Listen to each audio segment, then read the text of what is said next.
करते हैं question number 7। इसमें क्या है, the sum of two consecutive multiple of 6 is 66, find this multiples. बहुत इजी है, बिल्कुल सेम वैसे ही है जैसा हमने वर्कशीट 2 में बनाया था। तो इसमें क्या करेंगे, let the first multiple be x. एक को हमने एक्स मान लिया, तो सेकेंड मल्टीपल क्या हो जाएगा, एक्स का 6 का मल्टीपल लेना है तो एक्स प्लस 6, और दो ही मल्टीपल बोल रहा है। अगर थर्ड मल्टीपल होता तो एक्स प्लस सिक्स कर देते। ठीक है, अब बोल रहा है इसका सम 66 है और कंसेक्यूटिव है, इसलिए 6 प्लस सिक्स ऐसे ही ऐड होगा। अब देखो इसका सम क्या है, मतलब एक्स प्लस 6, ये बोल रहा है 66 है। तो बोल रहा है फाइंड दिस मल्टीपल्स। ठीक है, पहले एक्स की वैल्यू निकालते हैं। 2x इज इक्वल टू, ये 6 को इधर ले आएंगे। ठीक है, तो माइनस हो जाएगा, यहाँ पे क्या आ जाएगा 60। एक्स इक्वल टू क्या हो जाएगा 60/2, 30। एक्स इक्वल टू क्या हो गया 30। एक मल्टीपल क्या हो गया एक्स मतलब 30, यानी कि फर्स्ट मल्टीपल इज 30। ठीक है, और सेकंड मल्टीपल क्या हो जाएगा, एक्स प्लस 6 था मतलब 36। कितना इजी था। चलो क्वेश्चन 8 देखते हैं। इसमें है the numerator of a rational number. Rational number पता है ना, रैशनल नंबर होता है एक्स बाई वाई के फॉर्म में हो, लेकिन वाई जो है वो नॉट इक्वल टू 0 हो। ये हो गया रैशनल नंबर। ठीक है, अब है कि the numerator of a rational number is 3 less than it's denominator. जो न्यूमरेटर है वो डिनोमिनेटर से कितना लेस है, 3 लेस है। तो डिनोमिनेटर को हम क्या मान लेते हैं, एक्स मान लेते हैं। चलो फिर न्यूमरेटर क्या हो जाएगा, इससे 3 कम, मतलब एक्स माइनस 3 कर देते हैं। ये हो गया। और फिर क्या बोलता है कि if the numerator increased by 1। अब नया वाला क्या होगा, न्यू नंबर। अब इसमें न्यूमरेटर जो होता है वो बोल रहा है कि उसमें 1 इंक्रीज कर देते हैं। तो न्यूमरेटर हमारा क्या था एक्स माइनस 3, इसमें 1 इंक्रीज कर दिए। और डिनोमिनेटर में बोल रहा है, डिनोमिनेटर हमारा क्या था एक्स, इसमें भी बोल रहा है 3 इंक्रीज कर देते हैं। ठीक है, अब ये नंबर क्या हो जाएगा, अब ये जो नंबर है वो बन जाएगा 1/2। तो देखते हैं एक्स माइनस 3 और प्लस 1, तो यहाँ पे क्या हो जाएगा एक्स माइनस 2, ये क्या बन जाएगा एक्स माइनस 2। ठीक है, तो x minus 2 divided by x plus 3, ये बोल रहा है 1/2 बन जाएगा। अब इसको क्रॉस मल्टीप्लिकेशन करो, इसको इधर 2x minus 2 is equal to, इसको इधर ले जाओ x प्लस 3, ये हो जाएगा 2x minus 4 is equal to x plus 3। x को इधर ले आओ, प्लस में है तो माइनस में हो जाएगा, तो 2x minus x is equal to 3 plus 4, यानी कि x इज इक्वल टू 7। ठीक है, अब देखो ओरिजिनल में हमारा क्या था, न्यूमरेटर था x माइनस 3। न्यूमरेटर मतलब जो ऊपर लिखते हैं, तो x माइनस 3, x कितना है 7, 7 माइनस 3 मतलब 4। तो नंबर विल बी क्या हो जाएगा 4 डिवाइडेड बाय, डिनोमिनेटर हमारा क्या था x मतलब क्या 7, ये आ गया नंबर हमारा 4/7।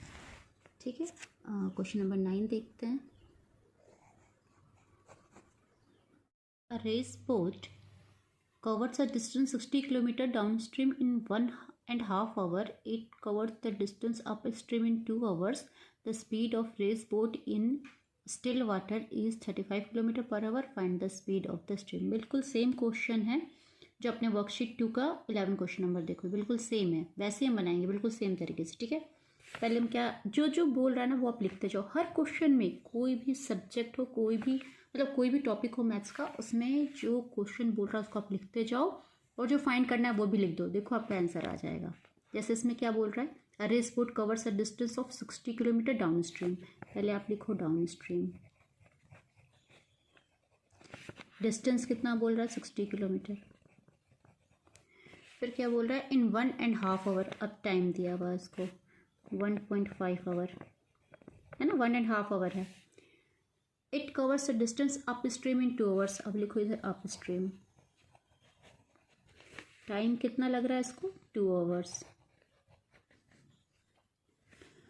The speed of race boat in still water, देखो speed of race boat in still water कितना दिया हुआ है, 35 किलोमीटर पर आवर। ठीक है, उसके बाद क्या दिया हुआ है आपका, find the speed of the stream, speed of steam या वाटर जो भी है, एक ही होता है, ये पूछ रहा है, ये आपको पता नहीं, ये आपको निकालना है। ठीक है, डिस्टेंस देखो, अब जो वाटर का जो डिस्टेंस है, जो जैसे मान लो रिवर ही है या लेक ही आपको क्रॉस करना है, तो डिस्टेंस तो सेम ही होगा ना, उसका वन एंड से दूसरे एंड पे तो डिस्टेंस तो सेम होगा। जो वर्कशीट 2 में है उसमें क्या करता था कि आपको डिस्टेंस नहीं देता था, लेकिन हमें पता है कि वो इक्वल होगा।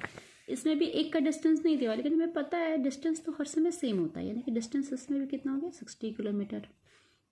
अच्छा, आपको ये बात मैंने बताई कि डाउन स्ट्रीम में हम क्या करते हैं, प्लस, और अपर स्ट्रीम में क्या करते हैं, माइनस, ये बात मैंने बताई थी। अब इसमें तो एक ही फॉर्मूला है, क्या फॉर्मूला है वो हमारा, speed equal to, sorry, distance is equal to speed into time, यही फॉर्मूला है। अब आप देखो डिस्टेंस तो हर जगह सेम रहता है ना, तो हम अगर इससे डिस्टेंस निकालें, एक्चुअली दिया हुआ है फिर भी टाइम इंटू स्पीड करोगे तो भी इतना ही डिस्टेंस आना चाहिए, टाइम इंटू स्पीड करोगे इतना ही डिस्टेंस कवर करना चाहिए। तो दोनों को इक्वेट करने के लिए हम क्या करते हैं ना, पहले इसका डिस्टेंस निकालते हैं, distance equal to speed into time. Speed कितना है आपका, स्टिल वाटर में कितना है, 35 किलोमीटर, प्लस जो स्टीम या वाटर का है, इसका हमको नहीं पता, इसका हम लोग क्या मान लेंगे, x। तो डाउन स्ट्रीम में क्या होता है, प्लस होता है, तो यहाँ पे क्या हो जाएगा, 35 प्लस एक्स, यहाँ हो जाएगा 35 plus x into time, time कितना है 1.5 आवर। ये किसका निकला, डाउन स्ट्रीम का निकला। और अप स्ट्रीम में क्या होगा, मैंने बोला था ना अप स्ट्रीम में माइनस होता है, तो यहाँ पे स्पीड कितनी है, वो तो सेम है ना 35, यहाँ पे ये इसकी क्या हो जाएगा, ये माइनस में हो जाएगा, माइनस एक्स, इतना हो जाएगा। ठीक है, ये स्पीड हो गया, और टाइम तो आपका 2 आवर्स दिया हुआ है। अब देखो अप स्ट्रीम में क्या हो जाएगा, डिस्टेंस इक्वल टू हो जाएगा 35 माइनस एक्स इंटू 2। अब देखो ये डिस्टेंस और ये डिस्टेंस तो बराबर होना चाहिए ना, डिस्टेंस तो सेम ही है, तो हम ये दोनों को बराबर कर देंगे। इससे क्या होगा, इक्वेट करने से ये x की वैल्यू निकल जाएगी। ठीक है, according to question 35 plus x 1.5 is equal to 35 minus x into 2। अब इसको सॉल्व करो, 35 इंटू 1.5 कितना हो जाएगा, 52.5 प्लस ये हो जाएगा 1.5 x is equal to 70 minus 2x।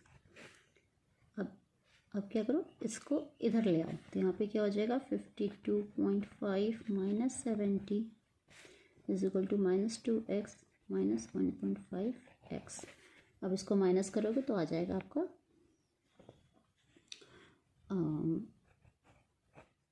17.5 is equal to हो जाएगा माइनस 3.5x।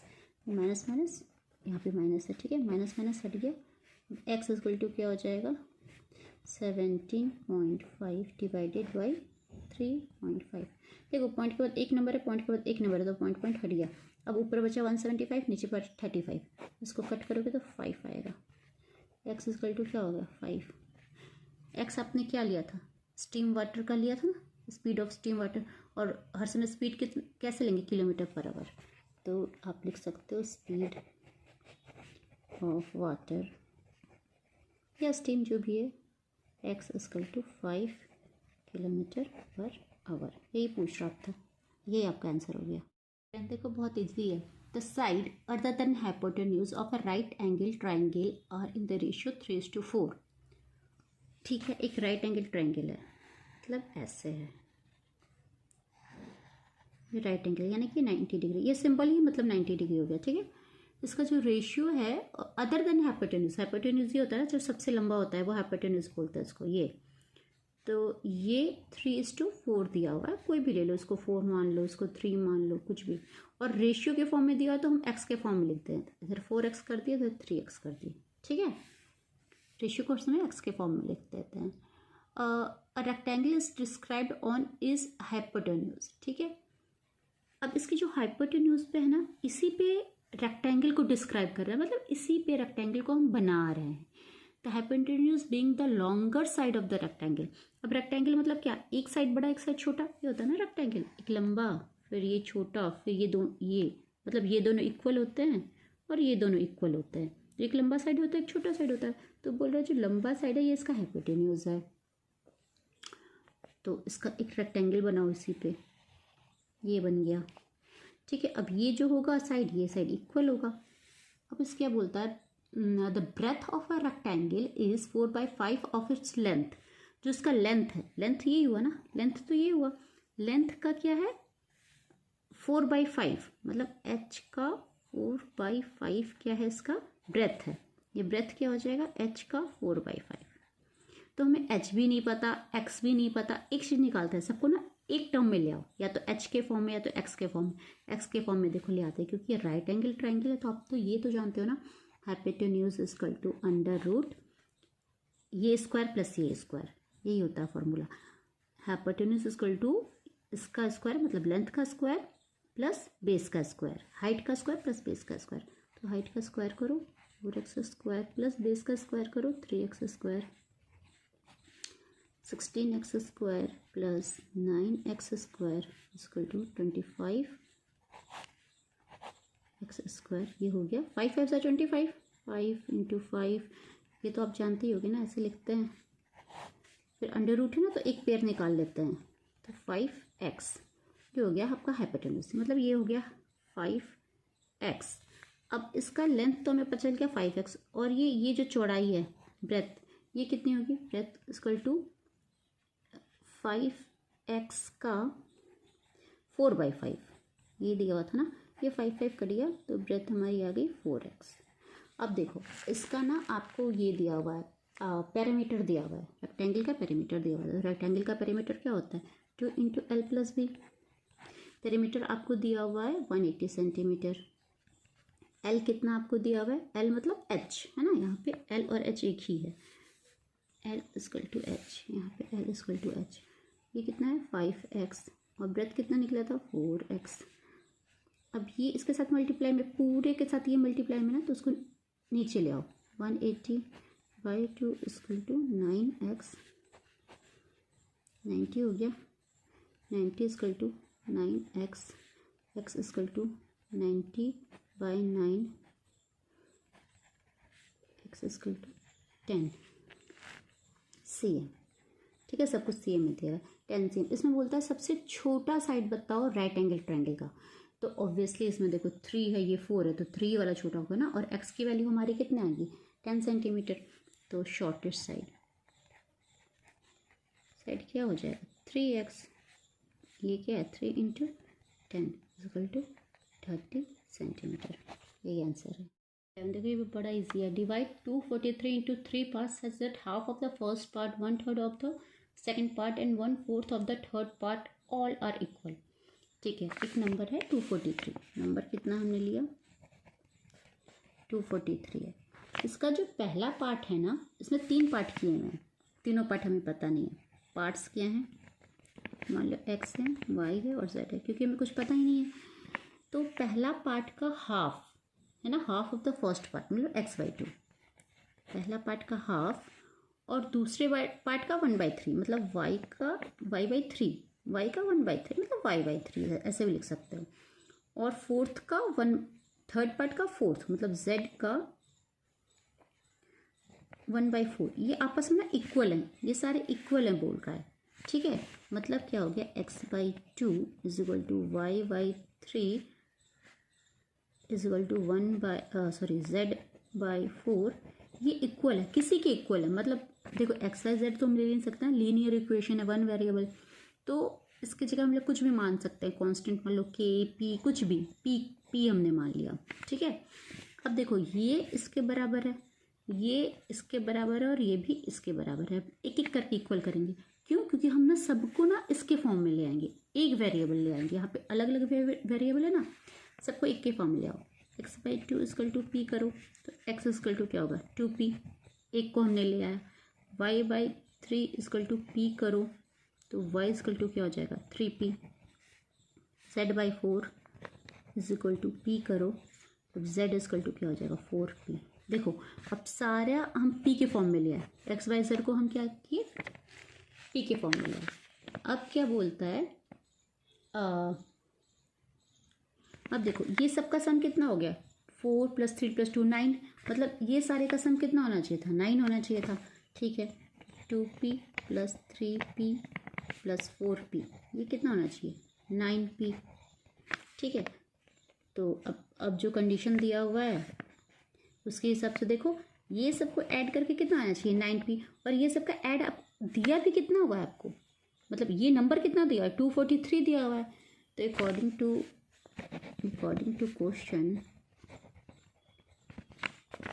9p कितना दिया हुआ है आपको, जो ऐड करके जो हमारा जो ये ऐड करके जो है नंबर है हमारा जो 9p है वो किसके बराबर 243 के, तो 243 हो गया।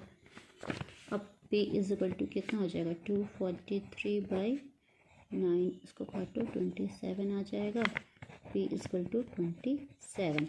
अब हम सबकी वैल्यू लिख देंगे, x इजकल टू कितना था 2p था ना, इजकल टू 2 × 27 मतलब कि 54, और y कितना था y इजकल टू था 3p मतलब 3 × 27 मतलब 81, और z कितना था 4p मतलब 4 × 27, ये कितना हो जाएगा 108। ठीक है यही बोल रहा था कि सारे नंबर्स निकालना, यही आपका आंसर हो गया। क्वेश्चन है देखो, a purse has only 2 and 5 rupees coin, the sum of coin is 36 and total value of the coin is 84, find the number of 5 rupees coin. बिल्कुल सेम है, वर्कशीट 2 में भी बिल्कुल सेम क्वेश्चन है। अच्छा इसमें मैंने बताया था आपको ये पहले ये टेबल बनाने हैं, ठीक है, डिनोमिनेशन कॉइन्स और टोटल। डिनोमिनेशन मीन्स कितने रुपए के कॉइन है, इसमें दिया हुआ है कि ₹2 के कॉइन है और ₹5 के कॉइन है, दो ही तरह के कॉइन्स हैं। अच्छा बोल रहा है कि the sum of coins is 36, मतलब जितने भी 2 और 5 रुपीज़ के कॉइन है उसको सबको ऐड करोगे तो 36 आएगा। इसका रेशियो में भी दे सकता था तो हम रेशियो में बनाते हैं, वर्कशीट 2 में रेशियो में दिया हुआ है। ठीक है अब लेट इसमें मान लेते हैं कि जो 5 रुपीज़ का कॉइन है वो मान लो, नहीं टोटल कॉइन मान लो आपका, जो टोटल कॉइन दिया हुआ है 36, टोटल कॉइन कितने हैं, टोटल कॉइन 36 है, और 5 रुपीज़ के कॉइन आपने मान लो x मान लिए, तो 2 रुपीज़ के कॉइन कितने हो जाएंगे 36 - x। ठीक है तो 5 रुपीज़ के कॉइन मान लो आपने x मान लिया तो 2 रुपीज़ के कॉइन हो जाएंगे 36 - x, क्योंकि टोटल 36 है ना हमारे पास, टोटल कॉइन्स कितने हैं 36। अच्छे से इसको स्टेटमेंट में लिख लेना आप, ठीक है। और अब हमारे हिसाब से टोटल कितने होने चाहिए ये हम देखते हैं। तो इतने कॉइन्स हैं और इतने कितने 2 रुपीज़ के कॉइन्स हैं, तो ये दोनों को मल्टीप्लाई कर देते हैं, 2 × 36 - x। ये भी आप इसको भी x मान सकते थे, तो ये 5 रुपीज़ के कॉइन कितने हो जाते हैं x - 36, कुछ भी ले सकते हो, आंसर आ ही जाएगा। और इसको मल्टीप्लाई करेंगे तो ये हो जाएगा 5x। अब टोटल जो आपका ये टोटल आएगा वो टोटल जो बुक में दिया मतलब क्वेश्चन में दिया वो उसके इक्वल होना चाहिए, और क्वेश्चन में कितना दिया हुआ है, इसका सम कितना दिया हुआ है 84, इसका टोटल दिया हुआ है 84। तो हमारे हिसाब से जो टोटल निकला ये और ये जो ऐड करेंगे और ये 84 बराबर होना चाहिए, करके देखते हैं। 236 - x + 5x is equal to 84।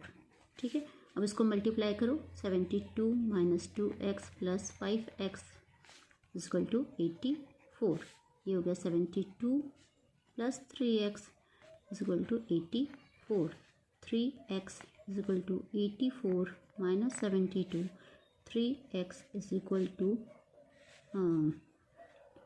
12, x is equal to 12/3, 4। x की वैल्यू क्या आ गई यहाँ पे 4, x हमने किसको माना था 5 रुपीज़ कॉइन को माना था, आ गया answer. Number of 5 rupees coin x is equal to 4।